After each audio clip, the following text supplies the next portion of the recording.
this rather snappy, won't you? I have some very heavy thinking to do before 10 o'clock.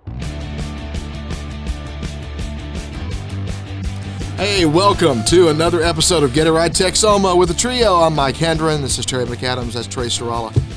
Glad to have you here with us. We are fast approaching Christmas. We are days away now. Barreling it down. It's full steam ahead here. Does it feel like 2024 should be over already? Whether it feels like it is. It's here. I don't know. Some of us are ready for it to be over, frankly. I am too. This has not been a great year from a business standpoint. No. It's been so up and down and unpredictable and all that with the election. I'm glad the election's over. Let's get going, and everybody can now focus on getting back to business. Yeah. A lot of things have been a bit of a dumpster fire for the last, 4 years. Something. It's just been kind of wild and woolly. Well, part of it, I think, because this election cycle is so long. Oh, yeah.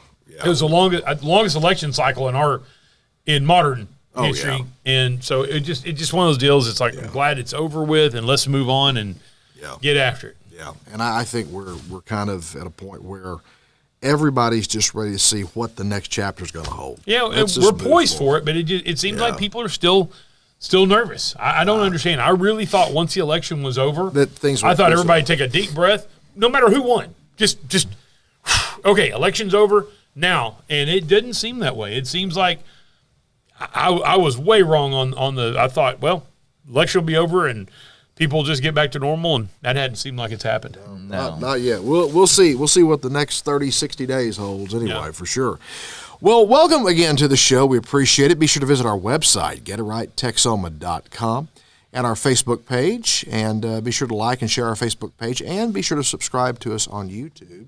Watching, obviously you're seeing this on YouTube, especially this one. If you are listening and you flip over and find the YouTube version, because I think you'll enjoy it by watching. We're gonna talk a little bit about some of our favorite toys. Growing up as children, the stuff all that we this had. Politics crap out of the dining. Yeah, there you go. Have some fun.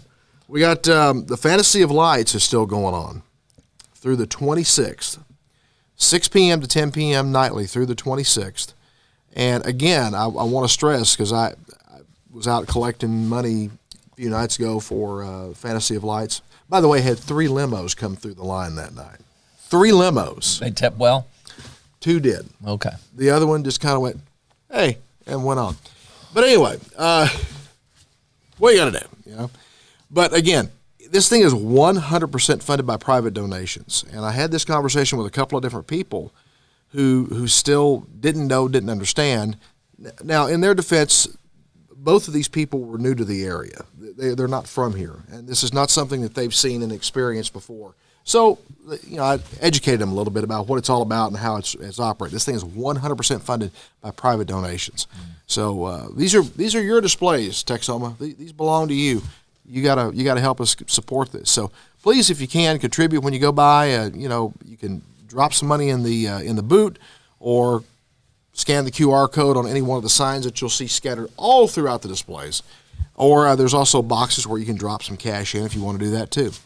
Any way you want to do it, but please, if you can help us out. If you walk by and you see a box and it looks like an official box, that's fine. If you see an old cardboard cutout box that says Xmas on it, probably don't drop the money in that one. It could be some grifter and some. No, don't do that. Don't They're hacking it, man. Don't do that. You never know. No. And we do have security out there, watching things, keeping an eye on things, and MSU police do a good job of keeping an eye on things. And I got to say, the public, 99.8% of the public is very respectful of the displays. Most people are good people, history. just in general. Most people are good people.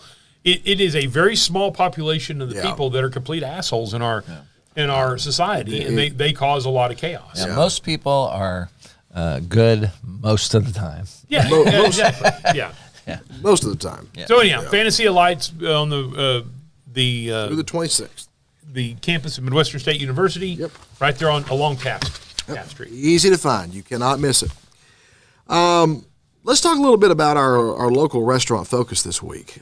Each episode, we try to focus on a locally owned restaurant in our area. And this week, we're going to talk about one that I'm not sure how long they've been around. their original location has been. It was a different brand of Mexican restaurant before it was there. They've been out on the expressway on I-44 at Missile Road for several years now. I'm going to say 20 years. Probably 20 years. Been that long. El Mexicano, the Cantu family owns this. And Cantu Catering, at one time I know they had the food service contract at Fort Sill and a couple of other military bases. But they opened El Mexicano. I remember El Mexicano being around probably when we were in high school. Oh, I know that we had some people. A guy we went to high school with, his parents were the mariachis there. Yeah. So yeah, I think they've been around since the early '80s or the late '70s. Yeah, probably so. But really good. It's a buffet style restaurant, is what it is, and it's one of those you go in, you pay one price, and then you eat until you can't eat anymore. I guess if that's what you want to do. And it's a Mexican, obviously El Mexicano. It is a Mexican restaurant. It is. So they have a wide variety of different kinds of foods and dishes and enchiladas and tacos and fajitas and all kinds of stuff. They're burritos. I mean, make your own and all that sort of thing. Yeah, I'm all about the make your own taco thing because I love me some tacos. Oh, I'm a taco fiend. Yeah, I can eat tacos breakfast, lunch, dinner. Yep. 3-4 times a week. I don't care. It's good. Well, kind of hard to beat, really. Back when I was active duty, it was the place to go for because it was close to the base, fairly close at the time. Not necessarily when it moved out on the freeway, but right there at Maureen. It wasn't too far to go, but Maureen. No, it's 10th and Beverly. Beverly. I'm sorry. Beverly, yeah, that's that's Beverly. right. Maureen. I'm confusing that, but at the right there near Seymour Highway. Yeah. And anyway, we'd go there a lot for squadron functions. Somebody's going away or whatever. So it was a big building. Yeah. It is now too, but it's a large building. So you could go in and put 15 people at a table or 20 people at a table or whatever. And I think, don't they own that building? I believe they do own that whole complex. Yes. Okay. They own all that. Where they are now. So it's on I-44, the corner of I-44 and Missile Road. Yeah. And El Mexicano, so go check them out. They're locally owned and operated, and it's a wide variety. The nice thing about buffets, you got to be careful that you don't just cram yourself and feel horrible.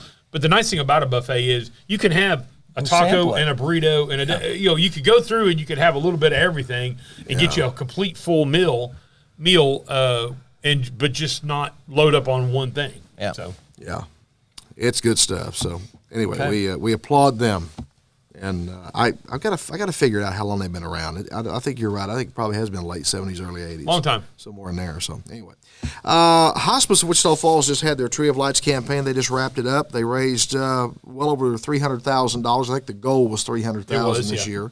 I think they overshot that goal. But the really cool little tidbit in all this is Ben Franklin Elementary raised over $11,000. Yeah, it's pretty interesting. Over $11,000 from an elementary school. And every year the schools, the Wichita Falls schools will all take some part in fundraising for hospice. Right. And every year somebody really, really stands out. I don't know if this is the first year an elementary school has gone that big, but this is probably one of the biggest in the history of seems this. like a lot. Yeah, I don't know for sure.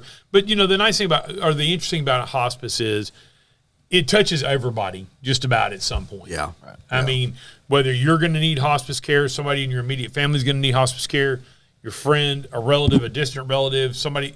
Right. There's a lot of need in our community for hospice care, and it's not just the patient itself; it's the extended family. That's right. So they do so much for everybody. Right. So it's great to support them, and it's great that the Christmas Tree of Lights campaign was going on. And of course, Mike was very involved for many, many years in the radio day. Many years, yeah. And they still do that, and it was a very successful thing once again. Yeah. So. So probably not quite as successful because you weren't there, but it was successful. They could have done a little better if I'd have been around. Yeah. Wasn't my choice. So. Yeah. Well, as long as they don't hire you. What? As an employee. I don't want to do that. Yeah. I just want to point that out. He volunteer. He's awesome, but for some reason. Merry Christmas. Going to starve to death over here. Yeah. Anyway, and next year will actually mark their 40th anniversary. Wow. That's cool. 25 will be 40 years of Hospice of Wichita Falls. So that's good. Yeah. Move on here. Before we get into our Christmas toy list, let's clear a couple of, this one thing. Daniel Penny if you've been following this case at all, but this guy was found not guilty. And a lot of people are applauding this decision, and a lot of people are screaming at the top of their lungs. I don't think a lot of people are screaming. I think there's a few people that are allowed. I agree. There's people that are, but I think most people are applauding this decision because most people that are rational people. Yeah. When you look at Daniel Penny and some of this evidence that has come out and watch his interviews with the police, to think that this guy thought, I'm going to go kill somebody today, you'd be ridiculous. To think that this guy had any malice in his heart or the way he did things. Exactly. No, this was a stand-up guy. And by the way, this is the kind of person that we would all like to be and make sure we hope we are. You never know till you're in that position. And or if you had a loved one on that train, you would hope that somebody there would be willing to do this. Right. And he was drugged through the mud, and then you have the Black Lives Matter guy standing out there screaming, "We're going to protest" and all that. And nobody's protesting. You know why? Because everybody realizes, not everybody, most people realize that this was a justifiable thing. Is it sad and tragic that the guy died? Yes, it is. But quite frankly, you go in there and you start a fight, you kind of get what you get. Yep. That's my theory about everything, and that's been my theory for years. If you don't start no shit, there won't be no shit. But if you decide to pick it, right, 100%, you pick it, you get what you get. Yeah. And there's no evidence. There was obviously no evidence, and I don't think anybody who's reasonable thinks that Daniel Penny wanted to kill that person. Right, he wanted to subdue that guy. Yeah. And quite frankly, it wasn't Daniel Penny doing it on his own. If you look around, there was a whole bunch of people around, and it wasn't a whole bunch of white men with MAGA hats on. It was different races, different ethnicity, and all that, and it was all about we're on this together. And there's a guy who is what we all consider to be a threat. And we're going to work to try to neutralize that threat. I think society in general has had enough of this crap. A complete asshole. People have just had enough. Yeah. They've just had enough. And when someone steps up and especially in defense of someone else or other individual or group of people, trying to save a group of people from the malice of some jackass over here, people have just had enough. They really have. Well, fed up, and that's one of the reasons why I think you're right. You've got this the usual little cabal of people that are making noise about it, that are screaming about it, that want to try to stir something up. But that group is shrinking in number, I think. Well, absolutely, and way shrinking in influence. Oh, yes. Here's the thing, though. Daniel Penny probably would have been no-billed in almost any city in America. Yeah. Seriously. Yeah. Even maybe Chicago, I don't know. But I would hope he would have been no-billed any city in Texas. And, New York, he probably wasn't. He was probably going to go through this. L.A., he might have gone through this. San Francisco, he might have gone through this. I don't know. Yeah. But most places they would have investigated, done a thorough investigation, talked to everybody, and no-billed the guy. Yeah. The grand jury would have. Right. But in New York, you have this overzealous prosecutor. Well, but the prosecutor shouldn't theoretically have any influence over that directly because that's why you have a grand jury. Yeah, but the prosecutor could have never taken, probably would have never even gone to. Well, that may be, but if charges. It did go to the grand jury, though, now it's supposed to be an independent look at it, but it is a liberal city, and it's what you get. And it brings up an interesting point. Look at the overall influence of a district attorney in a place like, say, Wichita Falls, where we are, or even at a place like Dallas, versus a Chicago or a New York. They seem to, and maybe it's just because of the scope and the press that they get. Maybe there's a perception that they have more influence, but I think they do. I think they exert a lot more political influence in those larger cities. And maybe part of it is because of the press they get. Maybe that's why they're able to do that. Could be. But I think they do exert a lot more political influence, unjustly so.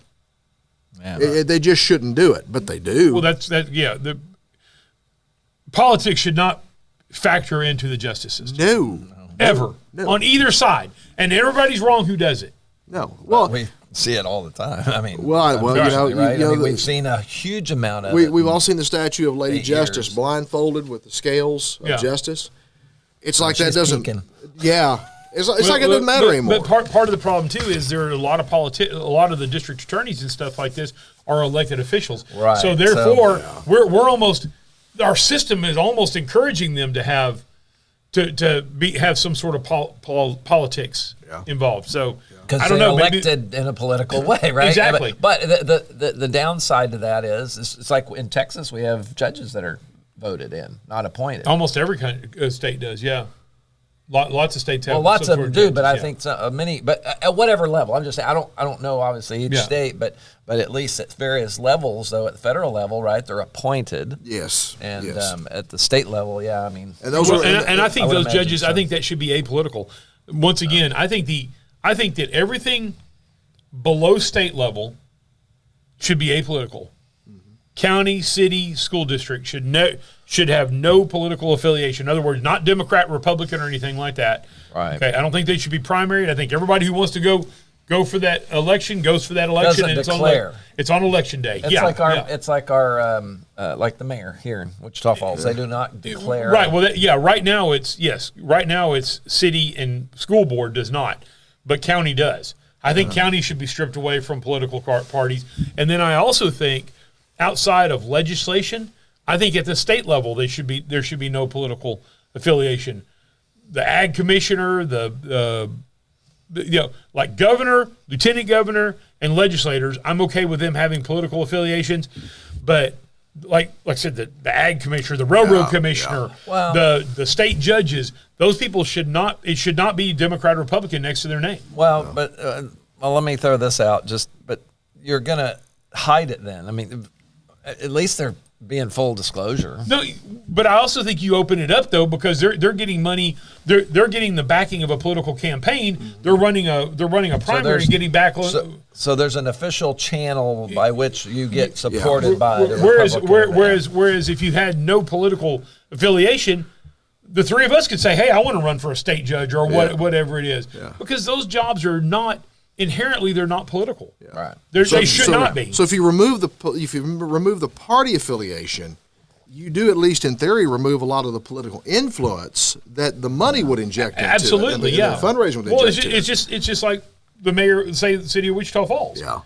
You could have 3 or 4 people run for a city council seat. Well, I'll tell you, you are 4 people. You don't have to have because there's no primary to do.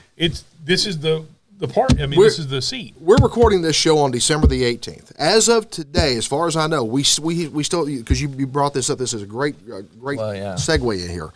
The mayor, the city council. City council at large position is still undecided. Right. How many? Now what's the status? Well, we're waiting on absentee ballots and stuff like that. What I read yesterday was there were 12,000 mail-in ballots that they were waiting on. 12,000? I think that's the number I saw. It was 12,000. Wait a minute. There's only 16. The official, unofficial, whatever. Maybe it was 12. Maybe it's 1,200. Maybe it's 1,200. Well, even that's a lot. I thought it was 12,000, but it could have been. I'd be surprised it was 12. No, but it's 1,600 to 16.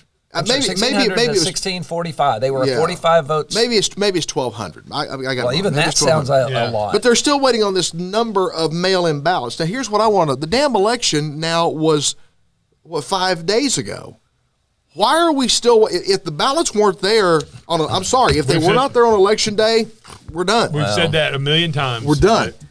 But anyway, that's a really good example. You've got 2 candidates there. One who fundraised, as most politicians do, raised quite a bit of cash, bought signs, bought political ads, set up a website, did all this, and another candidate who spent almost nothing, spent less than $1,000 in total throughout his entire campaign. And as of election night, 45 votes separated him.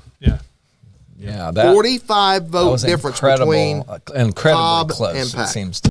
So it is 1,200 mail-in ballots that they're waiting on. I said 12,000. I don't know. Okay. I'm so used to the big federal numbers. It's 1,200 mail-in ballots that they're waiting on, and they've got until the 19th. So by the time you see this is probably already decided.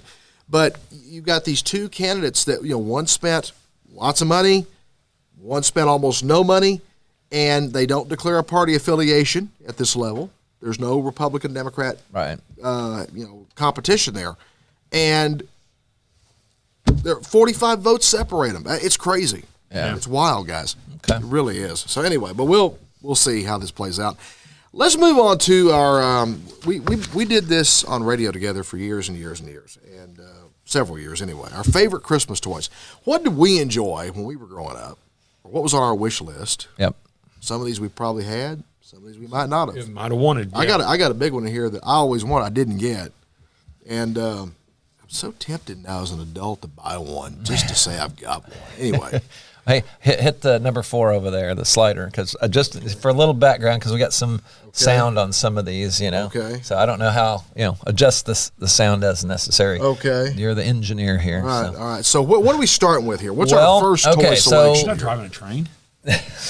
Well, oh, hey, mine was one of the toys, Yeah. Hey, my dad was, But anyway, so Mattel had a toy that I really enjoyed that kind of got me all excited about learn how to fly, although I didn't become a pilot, but, hey. But I ended up in the Air Force, and I stayed at a Motel 6. Yeah, Best Western or whatever. Holiday Inn. Holiday Inn. That's what it was. Stayed at the Holiday Inn last night. Yeah, there we go. So, anyway, but Mattel had what's called the Vertibird. Okay. I do remember the Vertibird. There were several versions of it, but the initial version was this little controller, a little mechanical cable link that went to this hub. Mm-hmm. And it spun around and went in circles. Yep. And you tilted it basically at all the controls. And here's the commercial. I had a Vertibird. Yeah. So So here we go. This is the Vertibird. Here's the Vertibird. The Vertibird. And hopefully it stays on this time. So yeah, battery's not included. Remember, on everything. Yeah, your piloting skills. I love this. Got him. Yep. Then they had a ship version of it too. Unbelievable. I don't think mine had the astronaut. I don't remember what mine had. Yeah. Mine had like a pack. I thought it had a package or something. Well, they had a ship version of it. It was like the styrofoam ship. So, all right, next one. All right. So we're back. Okay, so this is Hot Wheels Sizzlers. These are the battery operated versions. You had a little gas tank, and they went in the Hot Wheels tracks. Yeah. You didn't have to have the little spinning machine that in the middle that had the So, but so it just built right inside. and right on. Yeah, they plugged in, had like a audio jack kind of thing. It was the first electric car. Yeah. I wonder if Elon Musk had one of these. Tesla. All right. Motor built right inside. All right, so there, and then, okay. Now this is on the same note on the Hot Wheels Sizzlers, but this is the Fat Track. Well, someday. Oh, hang on. I was going to say it. Here we go. Here we go. This isn't a commercial, but this is it. It had the juice machine in the middle there, and that would go and. The Fat Track, man, that was cool. Like Daytona. Awesome. Yep, and it'd go and go. By the way, if you've ever been to Daytona Speedway, I've never been to Daytona. It's unbelievable. The banking. Yeah. When you're down on the speedway and you look up, it's almost not vertical, but it almost looks like it's vertical. Yeah. But I'd say if you try to walk up the embankment in the turns, you're crawling by the time you get up there because it's just the ground comes up. It's so steep, and those guys are driving 200 miles an hour on that like that. Well, I would sit down as a kid. We would be our face would be right there. Oh yeah. And just look at it. So anyway, all right, let's move on to the next one here. Did you notice what music that was? Oh, that was Hawaii Five-0. Hopefully YouTube doesn't. But it's already It's already played on this one, so hopefully not. But anyway, so Mattel. Also had this cool thing called the spin welder. I loved this. I don't remember that. Oh yeah, it was friction. You welded. Welded with plastic. Yeah.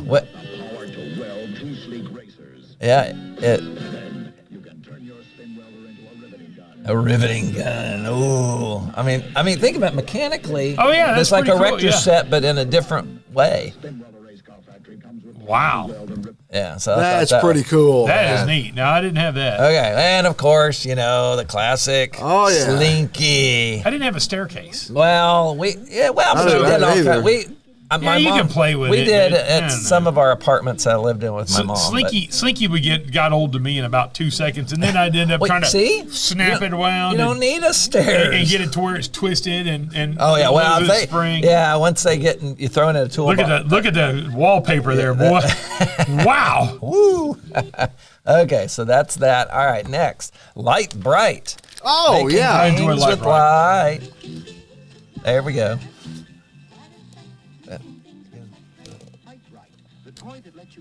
And which is, you think about it, was pretty ingenious. It's very basic, but it turned out to be almost high tech because it was just a light bulb with some clear or some colored pieces of plastic. Bugs Bunny, right there, and Warner Brothers. But yeah, I think they have an LED version of it now. They do. They do. Yeah. All right, now this is you talk about this, Mike, because this is yours. This was a dream toy for me that I never got. I had the jet, but I did not have the aircraft carrier. That aircraft carrier looks large. Wow, it was huge. Yeah, look at the size of the kids. I mean, battery is not included. And I don't know what this toy cost back in the day. I'm sure it was a very, very expensive toy for its time. And adjusted for inflation today, the USS Flag, the G.I. Joe aircraft carrier, is probably $1,000 or so now, adjusted for inflation. But that was kind of a dream toy. I never got that one, and I've often thought, as an adult, I could pull this off now. Well, yeah, that's right, man. We got to find it. Well, where would you put it? Exactly. That'd be my thing. Well, right here. Come bring it here. We can play with it. Man, we have a huge table here. We can play with it. All right. I don't know. I'm afraid Richie will try to ride on it. Well, yeah. So, all right. Next one. I think we all three have this one. I did have the motorcycle. I didn't have the truck, but I had the motorcycle with the ramp. I had the motorcycle with the thing that you pull it and you take off, and I had the van. This. Oh, you did have the van? Yes, I had the van. You were rich. Oh, whatever. Yeah. Now, was it the one where you stuck the thing in the? No, this is not. No, I don't remember that. I don't either. That's a whole other thing. No, you're talking about the SST. This is how. Oh, one of those. This cranked, and it had a gyroscopic kind of thing in it, similar to that, but. The SSTs, I think it was, had the single wheel in the middle, and you pulled the zip line thing. Yeah. Oh, this is that was overseas. Whoop. Okay. So then the next one. All right. Oh yeah, this is another one that I had. This was I had a fascination with electric trains growing up, and I had 3 or 4, and this was one of my favorites. Tyco. It was the Pipeline Express from Tyco. I'm gonna crank that volume up. Pipeline Express. Hard working, long hauling. Gotta get it going. Gotta get those pipes there and go back for more with the Pipeline. See, if they made this commercial now, they'd talk about how it makes you feel and stuff. Looks so real. Well, it made me feel great. Yeah. I had my 2 favorite trains to play with. I had this one, and then I had another one that was the Silver Streak. Yes. If you remember, there was a movie with Gene Wilder and what's the black comedian? Not Eddie Murphy. Oh, I know. You said Eddie Murphy, and now I got Eddie Murphy in the head. I know Richard Pryor. Richard Pryor. Thank you. And they made this movie called The Silver Streak. Yeah. And they came out with this train set that was modeled after the train in the film, and I had that one. And I tell you what, I would give anything to have. I just didn't when we were growing up. No one ever said to us, "Hey, hang on to those toys because they're going to be vintage one day." No, it was going to be all worth about a fortune. It was a toy. You played with it. Yeah, you played with it, and moved on. And if it broke, it malfunctioned, you threw it away, or you gave it away, or you whatever, And I don't know whatever happened to mine, but they're gone now, and I really wish I'd held on to them. I really do. I not just for the value of it, but the sentimental value of it, not just the monetary value, but the sentimental value of it. I mean, it was they were, and things were just built different back then, man. Oh, sure. Every toy now that we buy our grandkids, everything feels so cheap and Well, it is. It's throwaway. It's all disposable stuff, you know, and it just feels so cheap. Right. And I feel like there was some real quality in this stuff back in the day. You know? Well, now I had a thought, and I just flew the. Oh, I know what it was. Silver Streak. Silver Streak was a rated R movie, and interesting they made a toy. Yes. And I'm not. I think it was I'm at not, least rated R because it was pretty. I'm not sure if my family had understood that I would have got that train for Christmas. I'm just saying. All right, next. All right. What do we got here? Let's see. what This is the Millennium Falcon. Oh, I have to cue yeah. that one up. Okay, so Yes. all right, here it is. Yeah, that was one of my toys that I had. That was probably one of the biggest toys I had. I had a lot of little Star Wars characters, little action figures, yeah. And they were sold separately. And it had to open up right at the top to Yeah. get them in there. And of course, some of them, the size of the characters are so much larger than in scale. Yeah. I had this exact one myself. Yeah. All right. You know, and then we got to be teenagers, and all of a sudden we're too cool for that stuff. That was kid stuff. That was a child's toy. Now we're getting over here with Trey's picks, and this was Merlin. Where's Merlin? Where did it go? Janie's got a playing tic-tac-toe. Oh, Janie. Where's Merlin? When last seen it was out with Dad playing blackjack. 13. Where's Merlin now? It's not there. Oh wow. Yeah, Merlin was neat. It was a good memory game. Yeah. Yeah. Yeah, I had one of these. And you remember it's a pattern or whatever? Yeah, it was a pattern thing. Okay. So that's cool. Yeah, I don't know if I'm trying to remember if I actually had one. I think my friends did. I'll tell you what I think was a cooler memory. You remember Simon? Yeah. Simon, yes. You had the four. Incredibly frustrating, yes. Yeah. Oh, yes. Well, Merlin was the same thing, but I thought Merlin was harder than Simon because they had a lot more. Simon just had 4 thingies. This had a lot more. Oh, yeah. Yeah. With Simon, it was more about speed. Right. Because it would get progressively faster. Yeah. As you would go through the patterns, it would get progressively faster. So it was a little more challenging in terms of that. But Merlin made you think. Absolutely. It was a thinking toy. You had to actually put some real thought into an educational type. It was thing. very educational. All right, so here's. Rather than compare personal computers ourselves, This is like when I got a little older. Which one There's was the Apple I was in II. junior on high. the basis of price and but memory? But this The is Apple II actually. preferred the Commodore 64. Then we asked the IBM, and it picked the Commodore 64. Then the Radio Shack chose the Commodore 64. That's what we like about our competition. They're so honest. The Commodore 64. What nobody else can give you at twice the price. Yep, There I you had a go. Commodore 64. That was 64K of memory. Yep. And then at one point I upgraded to a Commodore 128. Yeah. But if you had the nice thing about it was if you had a TV, you could just hook it up to your TV. Yep. So you really just needed the keyboard and the disk drive. Had the 5 1/4 floppy, the black floppy disks. Well, cassette tape even before that. I remember those. You went straight to the floppy. I went to the floppies. Yeah. And The cassette tapes were a little earlier. It's to me the computer side of this stuff. That's the most mind blowing thing.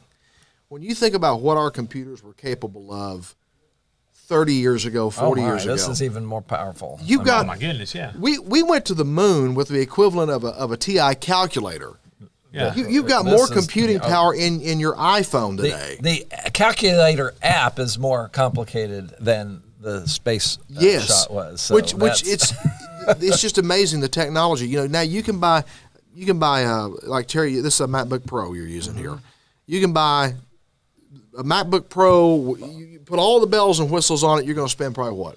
Oh, well, you can spend, if you're needing a good video editing workstation, you're going to look at $4,000, but somewhere between $2,500 and $4,000, depending on what you do, how much storage and all that. And I remember computers costing $4,000 25, 30 years ago. You could spend that kind of Windows money. 95 computer, a knockoff. Yeah. Not an IBM, but a knockoff clone Windows 95 computer was $25,000 to $3,000. Well, right, Yeah. but in those days, that number, and with inflation, that number is even more value, Yes. and then we're getting the computer's still about the same price range. I mean, Right. although they've actually kind of dropped. But you've gotten a lot more. Oh yeah, you get a lot more for bang your money. Oh yeah. yeah, everything's gotten smaller and lighter and faster, more powerful, and now what you've got in like I said, what you got in the iPhone is light years ahead of anything you had in the most expensive computer you could buy 30 years ago. Well, that was kind of like a little towards my later Christmas stuff. I was probably in junior high when I got a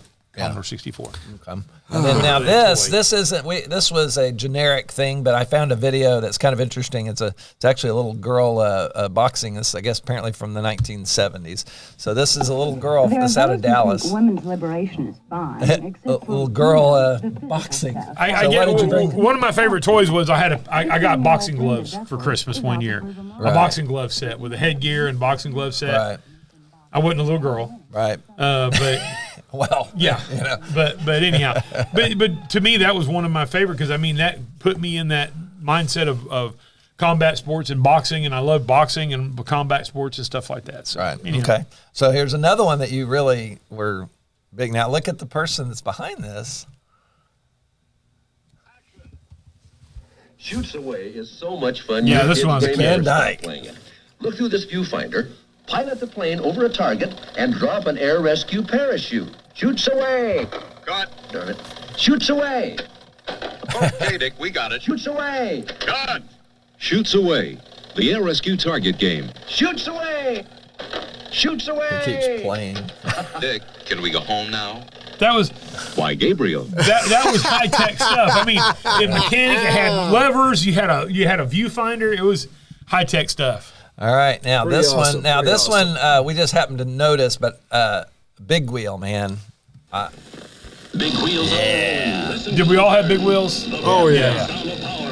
Now my Speed to burn. my half brother Tracy had a green machine, which Oh, was yeah. based on a similar idea, except that the wheel in the back turned. Yeah. In the front you pedal. Handy saddlebag. Yep.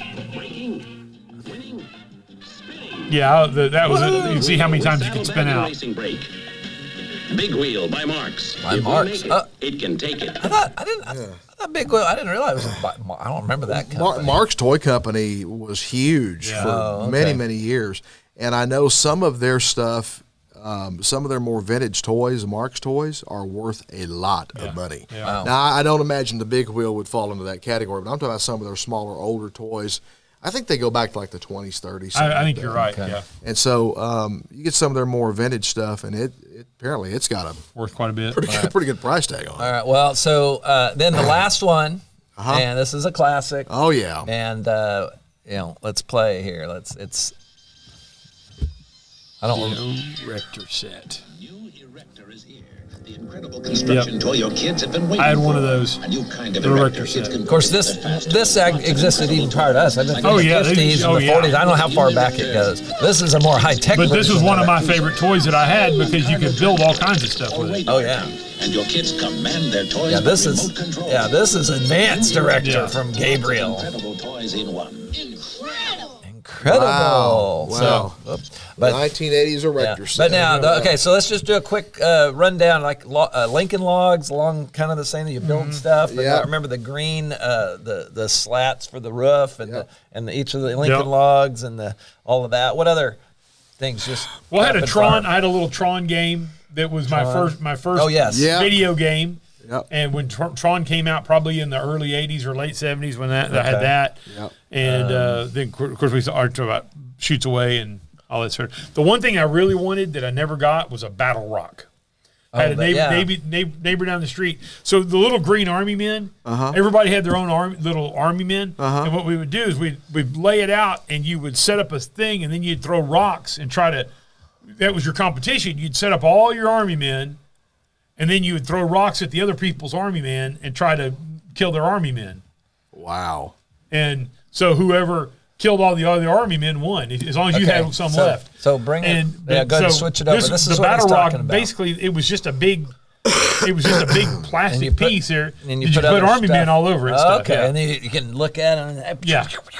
see you. And Well, that was the biggest thing. We would set it out. It's like, okay, you would have 50, I'd have 50. We'd set them all out, and then you get your rock, and you'd throw rocks, and you'd try to kill the other guy's army men. So the snipers were the hardest because you had to hit the sniper and flip them over. yeah. Well, of course, we all had Hot Wheels cars and stuff like that, and all the G.I. Joe action figures and the Star Wars action figures and all that. One of my favorite toys, though, growing up, is it was a toy rifle, and it was modeled after an M16 rifle. Uh-huh. And it had this slide that you pull back. Yeah. And you pull the trigger and it just do the rat-a-tat-tat thing, until it ran out, and then you pull it back again like you're reloading. Yeah. And that was just the coolest toy. Did not have the orange tip on it. No, it did not have the orange tip on it. Yeah. So, but it was the coolest toy gun I ever had. Huh. It was just I liked that more than my first BB gun. Yeah. Shoot your eye out. Well, yeah, the BB gun was kind of clock. Yeah. Fire. Yeah. Fire. We all had Red Riders, didn't we? Yeah, this was rat-a-tat-tat. I don't know if I had a Red Rider, but I certainly had. Oh, yeah, I had BB guns. And we had actually had a pellet gun, a pump pellet gun. We had a handheld BB gun that we would shoot each other with and sting. Oh, I'll tell you, the one that got me in trouble was my first CO2 pistol. Oh. Damn things hurt. Oh, yeah. They hurt. If they don't penetrate, yeah. I took out a window with one. and quite by accident. I wasn't deliberately trying to break the window. I was trying to shoot somebody. Yeah. But yeah.